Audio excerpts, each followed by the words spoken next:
welcome back to my vlog. Today I am coming to do a 9-month fibroid update video. Can you guys believe it? It's been 9 months. Mind blown. I can't believe it. So March 20th would have marked 9 months post my myomectomy surgery that I had on June 20th in 2018. So I'm coming to give you guys an update on kind of like everything that's been going on, how I've been feeling, how my body's been doing, and all of that jazz. Per usual for these discussions, I like to kind of prep notes so I make sure I cover everything. So you'll see me looking and glancing down at my phone from time to time just to make sure I'm filling you guys in on everything. So first things first, how have I been feeling? I've been feeling great. I've really been feeling 100% like my normal self. I've been exercising very regularly. I started a challenge in February called No Days Off Challenge, and I tried to exercise every day during the month of February, and I think I ended up missing a total of about 5 days when it was all said and done. So I exercised 23 days. And that really just jump-started me getting back into my normal exercise routine. So now I'm able to run 3 miles non-stop without, I just said non-stop, without stopping, which is really good for me. And before my fibroid surgery, I was never able to do that. I've been feeling great, 100%, exercising very regularly, and all that jazz. How is the wound? So the wound is all the way healed. It's been healed for a while now, and I actually have the color coming back in. So I think when you get a wound, you kind of get like the coloring is a little lighter until like it, I guess, fully heals or whatever from the inside out. I don't know if I'm explaining this well. I'm not a doctor, but the wound is healed. How have my periods been? So this is interesting. So prior to me having my fibroid surgery, I always had a very, very regular cycle. When I say regular, I mean I always had a period, and it always came. So my cycle is generally a 22 to 24 day cycle, meaning every 22 to 24 days I'm getting a cycle. I'm getting a period, or starting a new cycle. And that was the case with the fibroids. And another reason why I think I went on so long being undetected, because the cycle and the flow of my body was still very, very regular. Now the thing that is different, so I say all that to say that my cycle is right back to its normal timeline. If you guys remember from my 6-month fibroid update, I noted that I was going to stop taking birth control after 6 months, and I have stopped. So I haven't taken birth control since December of 2018. So with that being said, I was interested to see if my cycle was going to change up at all and be different from how it was pre-surgery, and it's not. Which shows you that your body's cycle is just that, your body specific cycle. As soon as I got off the birth control, my period was like, oh, okay, here we go. And my cycle was right back on to its normal timeline. So I'm still a 22 to 24 day cycle, routine, non-stop. It's clockwork or whatever. I shouldn't say non-stop. It does stop. Now the one thing that is different is pre-fibroid surgery, pre-myomectomy, my periods will last 7 to 8 days, sometimes extending to like 10 with a little spotting. Now my periods are 4 to 5 days. So not nowhere near what it was before. No heavy bleeding. I have yet to have a period where I was bleeding nearly as heavy as I was before I had my surgery. So that is really good. So the cycle, although the time frame of my cycle is still the same, the type of cycle I have in regards to bleeding is not. So it's a more 4 to 5 day that I actually bleed, and then that's it, as opposed to the 7 to 8 day before my surgery. So that's been awesome. And because of that, and I still take I take my vitamins, and my vitamins have iron in it, because before I had my surgery I had a very, very low iron, because when I did have my cycle I would bleed so much. And now that I think about it, because my cycle is a more 22 to 24 days, I get a cycle more frequently than anyone else. So that too probably enabled or contributed to me losing so much blood, because my cycle was coming every 22 to 24 days. So every 22 to 24 days I was losing an obscene amount of blood before I had my surgery. So I say all that to say that I am still taking my vitamins that have the iron in it, just to make sure that I'm on the up and up. I'll ask my doctor. I'll go back to my new GYN in June, and that's when they'll do like the scans and kind of see. She wanted to wait until I was a year out from my surgery to do the scans and see kind of like how, you know, the fibroids and everything are looking down there. Because if you guys remember from my previous videos, I told you that my doctor was not able to get all my fibroids. He did leave some that was smaller than 1 centimeter in my uterus. So she's going to do a scan in June to kind of look at those and see, you know, if any have progressed and all that stuff. And I'm not necessarily looking forward to it. I know it's a needed, but I'm not looking forward to it. So how has my eating been? Bad. I'm not even about to sugarcoat it. It's been bad. It's been horrible. And I'm very disappointed in myself. I didn't realize, and this is not a therapy session, I feel like I attribute food to moods. Like, if I need to get in a good mood, I'm like, ooh, I want to get a cookie. That's going to help me get in a good mood. Like, that's what I do. And I'm like, that's not good. So I have not been eating the best. Again, I have my good days, I have my bad days, but I feel like I have more bad days than good days with my eating. So it has been bad. It has not been great, which I know that a lot of people try the natural course to eliminate fibroids. And for those people, kudos to you. Kudos to you, because I thought I had way more restraint in the eating department than it turns out I actually do have. So, I mean, I don't know what else to say. It's just my eating's been bad. I've been trying to eat, you know, originally I said I was going to try to eat as much as a vegan-like diet as possible, meaning I was cutting out dairy, cutting out meat, and all of that. But I haven't been doing the best. Now, I will say that I am cautious with things that I'm consuming on a daily basis. So I make a protein shake every day post-workout. So when I come home from working out at the gym, I'll make me a protein shake. That protein shake has all organic and non-GMO type products. So I use organic almond milk. I use this organic protein powder, non-GMO organic protein powder.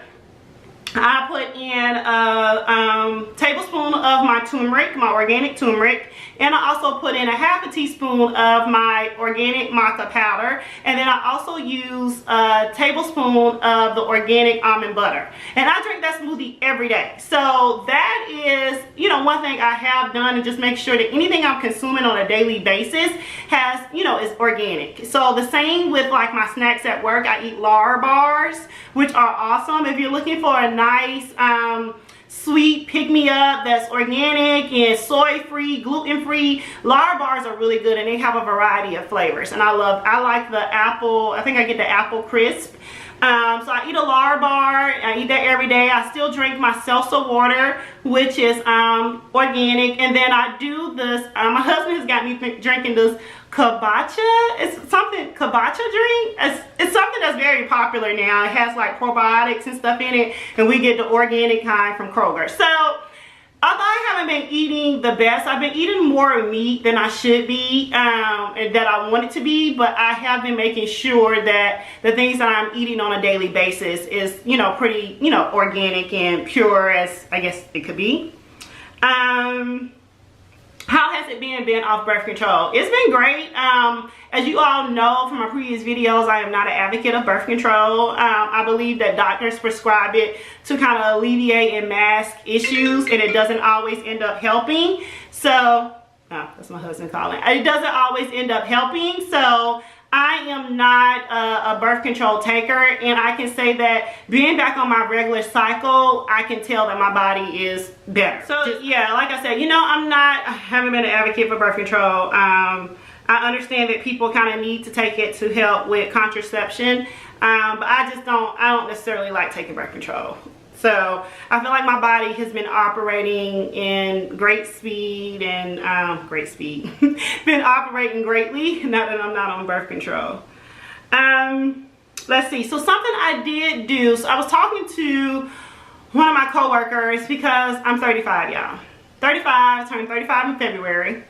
So if you all know that once you turn 35, the doctors start looking at you crazy and side-eyed if you don't have any kids and you're trying to have kids, because all of a sudden this 35 is the number when you become like a risk factor or whatever. So my doctor wanted me to wait a year until my husband and I tried to conceive, and so a year would be June. We are now at the beginning of April, so literally have 2 months or whatever until we're like in the clear to go. So I was talking to one of my coworkers, and just, you know, telling her, well, she knows, you know, everything I've been through, because I was out of work for 7.5 weeks after I had that I had my surgery.